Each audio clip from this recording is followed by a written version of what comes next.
Informasi pertama di Kompas Siang, saudara seorang bandar dan pemilik situs judi online diringkus petugas Subdit Jatanras di Treskrimum Polda Metro Jaya di sebuah hotel di kawasan Blok M, Kebayoran Baru, Jakarta Selatan. Setelah menjalani pemeriksaan, sang bandar pun ditetapkan sebagai tersangka.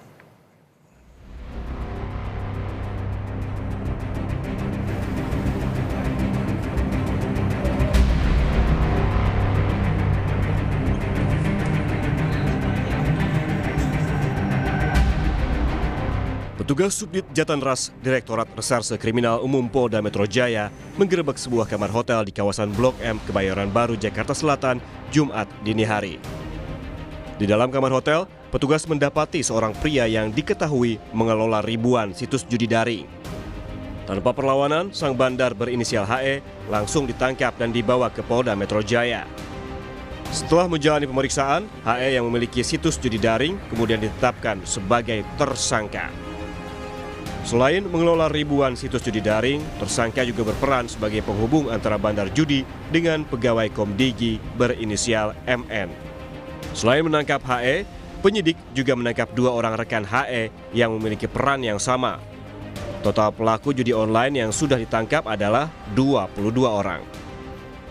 Yang kemarin sudah ditangkap 1 hari sebelumnya adalah sebagai pemilik dan sekaligus pengelola ribuan web judi agar tidak diblokir oleh Komdigi. Sebelumnya, Menteri Komunikasi dan Digital Mutia Hafid sudah memastikan memberhentikan pegawainya yang jadi tersangka kasus judi online dari status ASN. Kalau sudah jelas ada suratnya, sudah jelas 7 hari dari penahanan, itu kami sudah bisa memberhentikan. Dalam 1-2 hari ini kita akan berhentikan. Gitu. Dan kita tetap membuka pintu. Saya selalu menyampaikan kepada pihak APH bahwa silahkan kapanpun, berapa lama pun kalau mau masuk ke ruang kami dalam rangka penyidikan atau pengembangan penyidikan, kami persilahkan. Selain menangkap para pengelola situs judi online, 10.000 rekening bank yang terafiliasi dengan aktivitas judi online juga diblokir. Ini dilakukan dengan menggandeng OJK, perbankan, dan lembaga lainnya. Langkah polisi yang terus memburu pelaku judi online sudah sepatutnya didukung.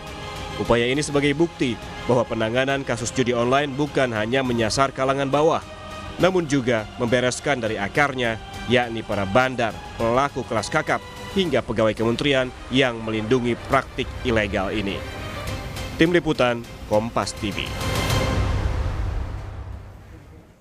Dan untuk mengetahui informasi terkini soal penangkapan tersangka baru kasus judi online yang melibatkan pegawai Komdigi, kita langsung bergabung dengan jurnalis Kompas TV, Valentina Sitorus di Mapolda Metro Jaya. Valen, selamat siang.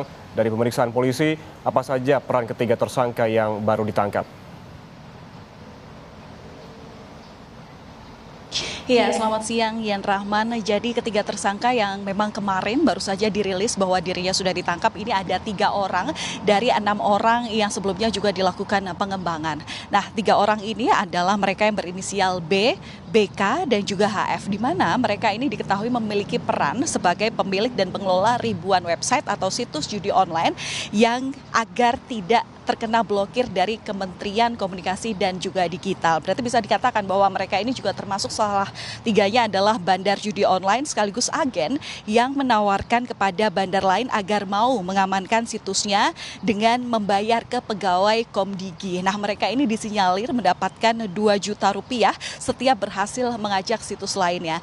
Perlu diketahui bahwa ketiga orang tersangka ini kemarin ditangkap pada tanggal 16 November 2024 di Terminal 2 Bandara Soekarno-Hatta, yang mana memang polisi juga turut mengamankan sejumlah barang bukti, yakni 3 unit ponsel, 3 kartu anjungan tunai mandiri, dan juga uang tunai dengan berbagai pecahan mata uang dengan total 600 juta rupiah.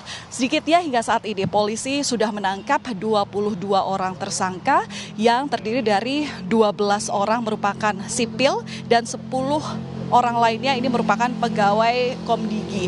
Nah, sampai sekarang tentu polisi masih melakukan pendalaman utamanya terhadap 3 tersangka baru yang baru saja ditangkap kemarin. Memang saat ini keterangannya terus didalami oleh polisi terutama dari Subdit Jatanras Polda Metro Jaya. Pendalaman terus dilakukan berdasarkan keterangan karena kalau melihat daripada proses penangkapan, penetapan tersangka yang selama ini dilakukan kepolisian Polda Metro Jaya sejak awal November lalu, ini tersangka bisa terendus begitu ya kejahatannya lewat pengembangan keterangan yang dimiliki polisi. Selain itu juga pendalaman yang dilakukan oleh Subdit Jatanras Polda Metro Jaya ini juga berkaitan untuk memeriksa aset-aset yang dimiliki oleh para tersangka yang kemudian kalau aset ini memang dimiliki karena kasus kejahatan yang mereka lakukan, aset ini kemudian akan disita dan juga dikembalikan kepada negara. Nah, kalau terkait dengan proses yang saat ini sedang dilakukan polisi begitu ya untuk pemberantasan judi online ini, tentu polisi masih memburu sejumlah pelaku. Kalau sebelumnya polisi sudah menangkap 22 orang tersangka, tapi kekinian polisi ini juga bilang bahwa masih ada 3 orang yang disinyalir ini sebagai buron dari pengembangan kasus judi online yang saat ini dilakukan. Utamanya adalah pelaku yang berinisial A yang sampai saat ini masih masuk dalam daftar pencarian orang, di mana ini diduga berperan sebagai inisiator bersama AK dan AJ yang sebelumnya sudah ditangkap, bahkan juga istri dari A ini sebelumnya yang juga turut ditangkap. Kalau kita mengingat Yan dan juga saudara, A yang merupakan maksud kami D yang merupakan istri dari A yang sampai saat ini masih buron, D ini kan sebelumnya sudah ditangkap. Dia ini memiliki peran bahwa menyembunyikan dan mengamankan transaksi antar pengaman judol dan pemilik situs agar tidak terendus pemerintah. Diduga ini juga berperan sebagai TPPU atau dikenakan tindak pidana pencucian uang. Sehingga sampai saat ini tentu pendalaman masih dilakukan agar polisi juga itu tadi masih perlu memburu 3 orang yang diduga sebagai tersangka. Yan. Ya, 3 orang tersangka telah ditangkap pada Jumat dini hari dan saat ini upaya polisi dalam menangani kasus judi online yang melibatkan pegawai Komdigi ini masih memburu 3 orang pelaku yang buron begitu. Terima kasih jurnalis Kompas TV Valentina Sitorus melaporkan langsung dari Mapolda Metro Jaya.